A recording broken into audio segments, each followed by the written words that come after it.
On the 15th of August 2002, Bilal Skaf, a 19-year-old Sydney man, was sentenced in the District Court by His Honour Michael Finan to 55 years in prison, sentenced under Section 43 of the Crimes Sentencing Procedure Act 1999, charged under the Crimes Act subsection 61J, 610, 90A and 319 for charges of sexual intercourse without consent.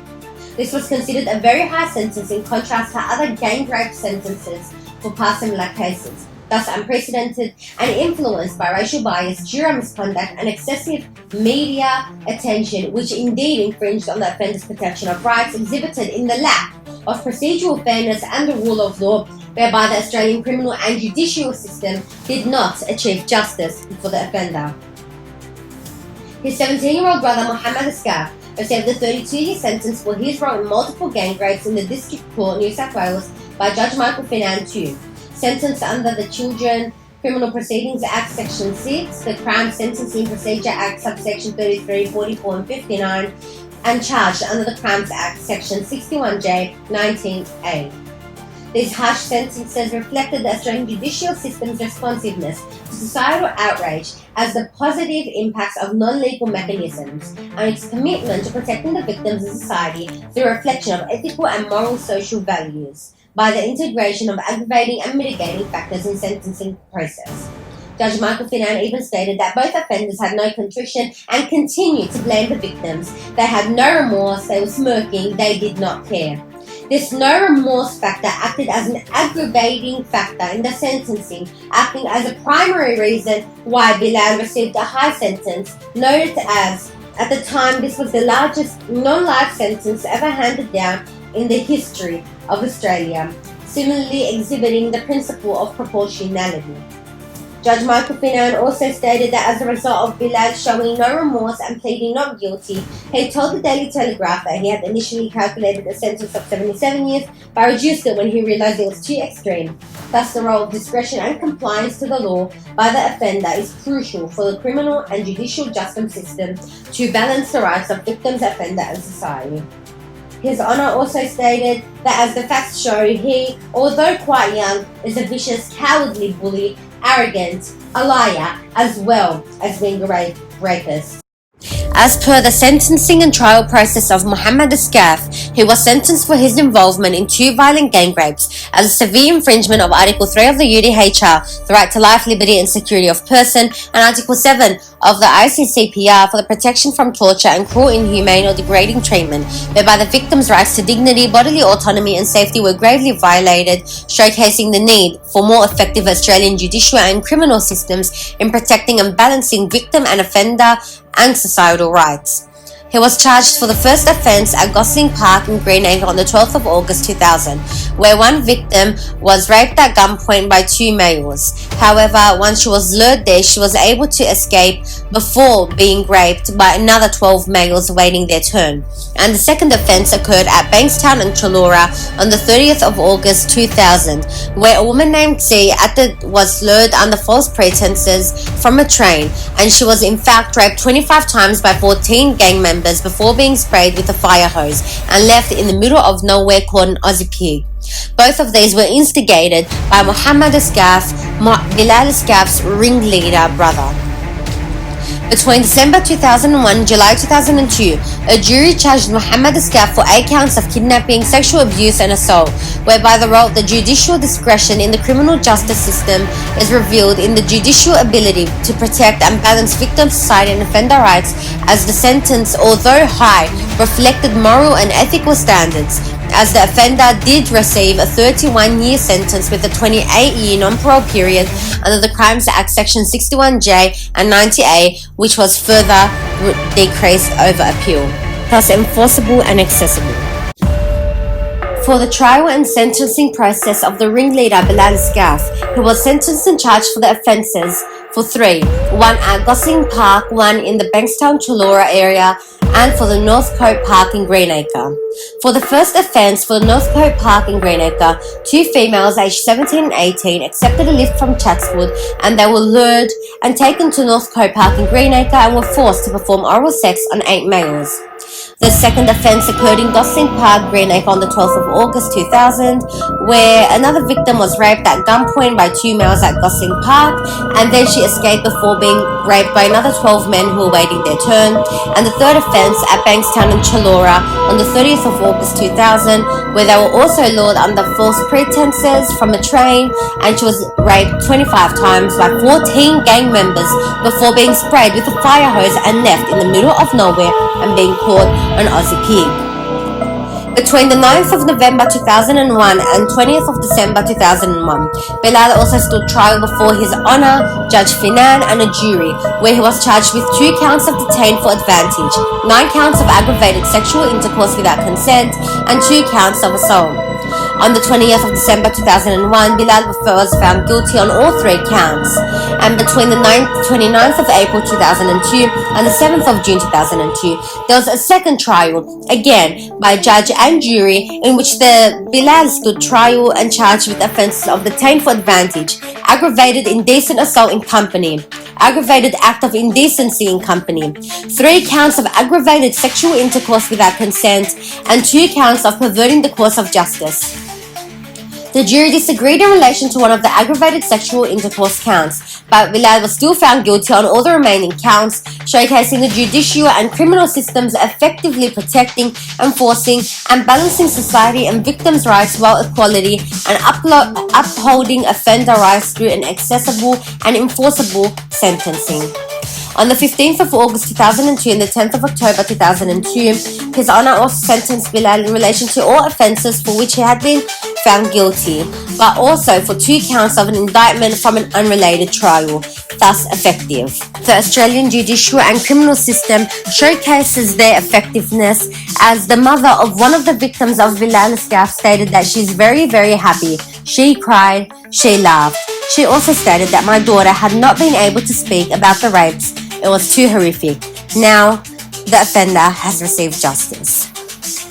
In addition, the actus reus was found as the brothers physically assaulted the victims in coordinated, premeditated, and effectively planned manner, and the mens rea was established through the evidence of their intent, their coercion, and online communication in a foreign language. Thus, effective judicial and investigation process and evidence collection began officially once authorities gathered enough evidence to launch Strike Force Seda, made specifically for investigating the attacks, as evidence had reasonable grounds and probably cause to suspect the Skaf brothers when women were approached by males at railway stations. Once Seda Strike Force launched, authorities were tracking the Skaf brothers and Mohammed Skaf, unbeknownst to the police, guided by the Law Enforcement Powers and Responsibilities Act 2002. Led police to the main gang members in Bondi Beach after an attempted but failed attack, including Bilal Skaf, the ringleader, Bilal Hajid, Mahmoud Shami, and Mohammed Ghanim. They were then arrested. Once charged, DNA evidence was collected from victims and matched with the offenders and other suspected gang members and admitted into court, whereby the evidence was examined under the Crime Forensic Procedures Act 2002, New South Wales, Section 13. In addition to DNA evidence, there was also circumstantial phone call records to support the charges for both Mohammed and Bilal Skaf, as per the Gosling Park in the car park, which played a crucial role in the defence and prosecution case to create doubt, balancing offender and victims' rights, ensuring a responsive criminal and judicial system. Further, the many witness statements, victim statements, and circumstantial evidence were also admitted into honourable court in pursuant of Section 53, 53.4, 73, 78, 78 subsection B, 89, 95, 97, 101, and 116 of the Evidence Act 1995, New South Wales. Hence, the strong ability for the judicial and criminal system to uphold and protect victim rights by effectively prosecuting and sentencing the offender to an appropriate and enforceable sentence. However, Skaf continued to maintain his innocence by saying he only had consensual sex as the defence's case. When he was being let out of the courtroom after the guilty verdict, he told His Honour Michael Finan that I am not guilty, Once charged, pre-trial measures began, including bail applications guided by the Bail Act 2013 New South Wales provisions, and forensic analysis as per Section 14 of the Crimes Forensic Procedures Act 2000 New South Wales, as per the legal representation, defence and prosecution case preparation began. For the bail applications, both Mohammed and Bilal Skaf applied. However, only Mohammed was granted bail for $1 million, which was denied due to the severity of their charges. And His Honour also stated that he considered them worse than murder. And these decisions were guided by the Bail Act 2013 New South Wales, Section 13, that assessed the community safety risks, thus effectively balancing the rights of victims, offenders and society through the reflection of moral and ethical standards by complying with criminal law. However, only 9 of the 14 in the gang were brought to justice, thus illuminating the need for stronger police investigation for other offenders, as justice was simply not effectively achieved for the victims under the Law Enforcement Powers and Responsibilities Act 2002. Mohammed and Bilal Skaf both continuously applied for parole multiple times, but the applications were denied due to safety concerns and lack of genuine rehabilitation, as the judicial and criminal system were ensuring that the protection of society and the protection of victims is upheld, ensuring justice is ensured for victims. However, in 2021, Mohammed Skaf was granted 22 years in prison with a non-parole period of 16 years under Section 135 of the Crimes Administration of Sentences Act and Section 59 of the Crimes Sentencing Procedure Act 1999, with severe conditions imposed on his release under LEPRA to ensure society is protected by minimizing the risk of reoffending, responding to societal needs, with the conditions being enforceable and accessible. The Skaf brothers' convictions for aggravated sexual assault were overturned as per the Jury Act 1977, Section 68 and 68A. Pursuant to Section 43 of the Crime Sentencing Procedure Act for Bilal Skaf and Section 59 of the Crime Sentencing Procedure Act for Mohammed Skaf. The main reason for the appeals was the juror misconduct. The defense for Bilal Skaf relied on the precedent of R.V. Boatswain, R.V. Roberts and R.V. A.E.M. and Orts. Under Section 98 of the Crimes Act, Section 61J, 61, 61M, 61O and Section 319 of the Crimes Act. For Mohammed Skaf, it was the precedent R.V. Smith, R.V. Bailey and R.V. Jones under Section 33 of the Crime Sentencing Procedure Act 90A and 61J. Many reforms have been implemented and enacted into Australian domestic law as a result of the Skaf case. For example, the Crimes Amendment Act 1989 increased penalties for sexual offenders, and in 2001 it was introduced as the Crimes Amendment Aggravated Sexual Assault in Company Act, which was a direct response to public uproar during the Skaf case, showing how enforceable and responsive it is to societal demands. There was, in addition to the public outrage, these non-legal mechanisms significantly impacted the legislative reform process, as the former Premier Bob Carr was prompted to pass the Crimes Amendment Aggravated Sexual Assault in Company Act 2001, showcasing the interplay between public opinion and legislative reform to ensure accessibility and equality of criminal and judicial justice systems. Further, in 2005, the decision by 3 Supreme Court justices to cut gang rapists' sentence up to 18 years on the basis that the crimes did not belong to the worst class of case.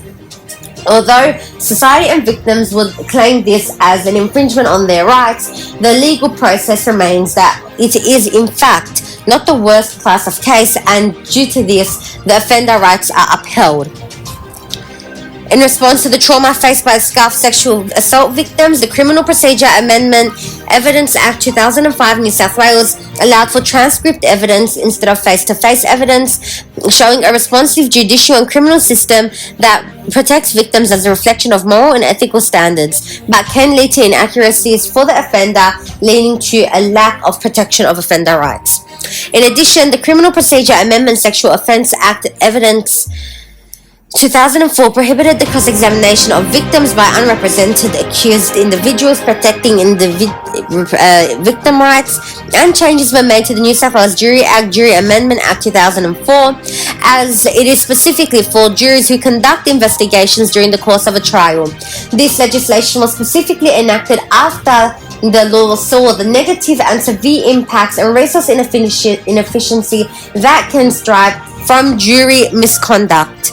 And it shows that the law is accessible as per Article 14.1 of the ICCPR to have equality before the courts, Article 42BI on the Conventions of a Right of Child to be presumed innocent for minors, especially for Mohammed Skaf.